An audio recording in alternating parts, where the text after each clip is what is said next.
Di masa orang Minang banyak merantau dah. Pertanyaan rancak mah.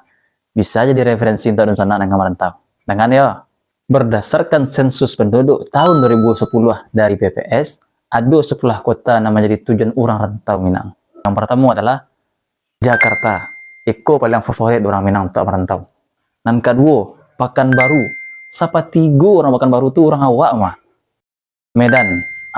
Banyak orang pai beraja ke Medan kok. Banyak orang awak di sini. Sampai Batam. Titip ipon cek dia. Nangkalimo, Bandung. Banyak orang mengalir risiko. Titip lah baju gak sastel lah. Nankanam, Jambi. Pindahlah ke sebelah lah. Kan rakit dari tempat awaknya dong. Nan ketujuh, Palembang. Cak mana nih dah? Nomor 8, Lampung. Sana ke barang lah, marilah.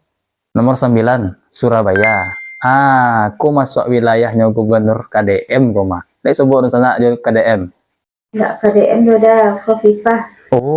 Khofifah kirowe. Alah. Terakhir, Balikpapan.